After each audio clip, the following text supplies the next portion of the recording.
everybody, it is Julie. Welcome back to Pages and Pens. Today I am here with an Unplugged book box unboxing. Let's jump right into it.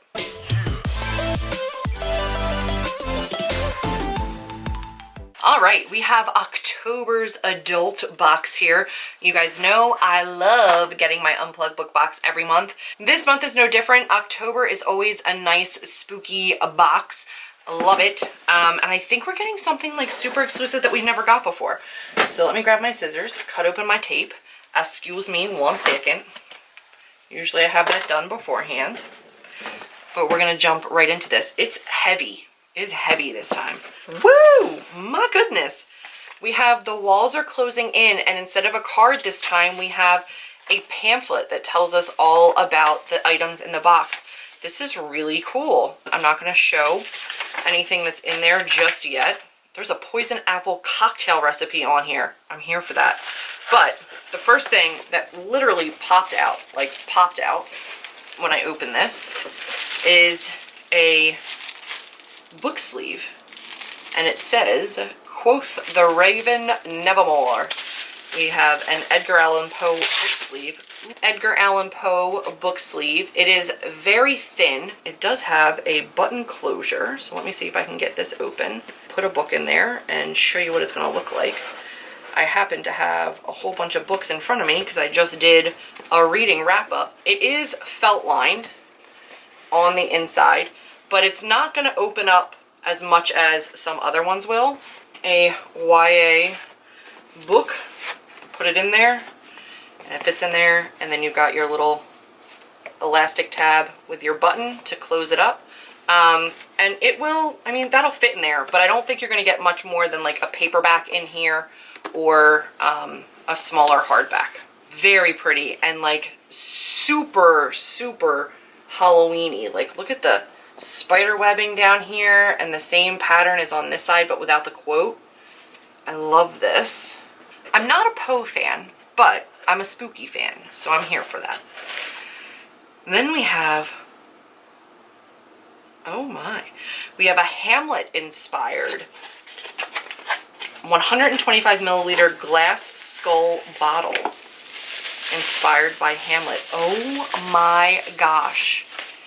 Guys, it has like a glass stopper on it. We have a glass bottle with like an actual glass, this one might be plastic up here, but this is glass, stopper in it.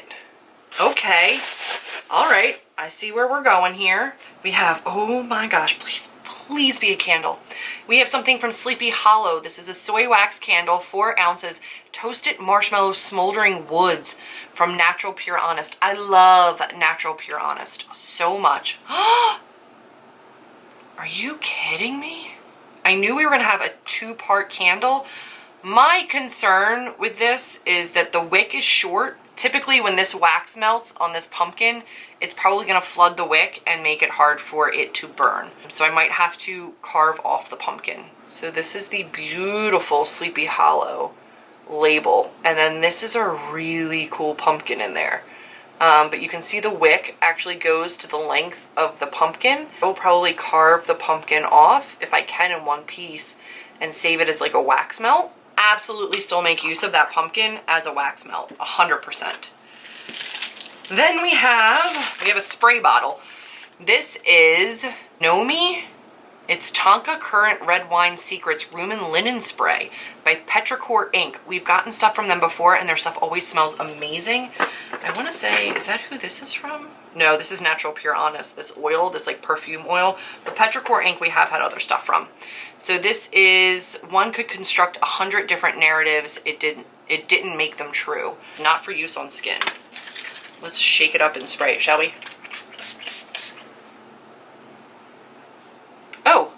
Oh, it's very like, as it says, not for use on skin, and then it falls on my skin. It's very fall spicy. It smells really good. Let's keep going, and then I'm going to look at the spoiler card. We've got a linen bag. Oh, what is this? Please let this be what I think it is. This is a Hallows Eve by Brightside Organics Unplugged book box exclusive. This is a Hallows Eve Soap. It is olive oil, safflower oil, organic coconut oil, glycerin, purified water, lye, sugar, oat milk, oat protein, juniper, cedarwood, fir needles, cardamom, essential oils, love or soap. Ooh, it smells really good.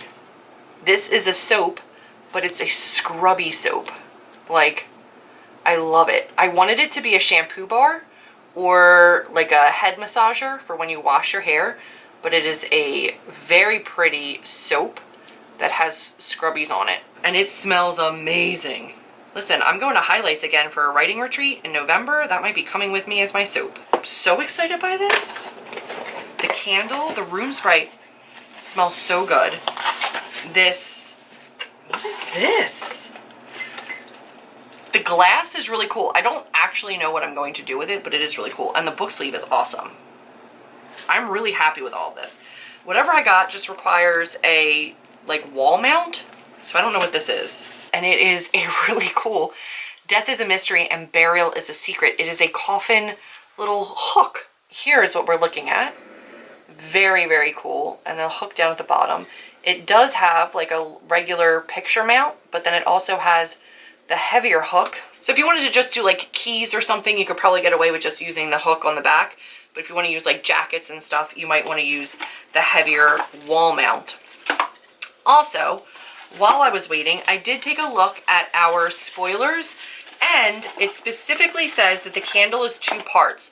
So the pumpkin that is on top of here is meant to be taken off and used as a wax melt, which is exactly what I said I was going to do. The pumpkin has a different smell than the candle. So the candle is its own thing, and then the pumpkin is meant to be taken off carefully and used as a wax melt, which is perfect. They did say you could light it and use it as a candle, but I do think it will flood the wick. My suggestion is to definitely take it off and use it as a wax melt. Fantastic idea, and I love that because you get 2 different uses out of that candle. Absolutely, absolutely a fan, and I'm glad they specifically said that in the letter. Then we're gonna get into the book, which I cut open but did not look at. Although, reading the spoiler card, I did spoil myself. And we have a signed book plate here, and it is The Summoning by J.P. Smith, author of The Drowning. Gorgeous cover. It is beautiful. Every year on the anniversary of 9/11, oh no. Okay. Every year as the anniversary of 9/11 inches closer on the calendar, Kit scans the memorials published in the New York Times. It's a simple thing to look up a name, a phone number, to reach out to surviving family members who might still be yearning for a connection to their lost loved one, and to offer assistance. After her husband went down in the North Tower, Kit scraped by as an actress, barely supporting herself and her daughter. But now Zoe's in the hospital, bills are due, and the acting work has dried up. Becoming a medium is almost too easy for someone used to pretending for a living, and desperate clients aren't hard to come by. Now, though, something has changed. The seances Kit holds in her apartment are starting to feel unsettlingly real, and the intriguing man she met at a local bar could be more complicated than he seems. As the voices of the dead grow louder in her head and the walls of her apartment close in, Kit realizes that despite her daughter's absence, she hasn't been quite as alone as she thought. It is a sensuous, sinuous, psychological thriller. I will say, as an elder millennial, 9/11 was rather traumatic for me. Being on the East Coast, being in Philadelphia, being a senior in college as a residence assistant with a responsibility to care for the well-being of a house full of freshmen, some of which were from New York. 9/11 was rough for me. As an empath, 9/11 was rough for me. As somebody who was tasked without really having training to be a counselor during that time, and to be fully accessible to all of those residents until they could get professionals in to actually counsel us because we hadn't been able to process. It is not something that I handle well. My birthday is also September 10th.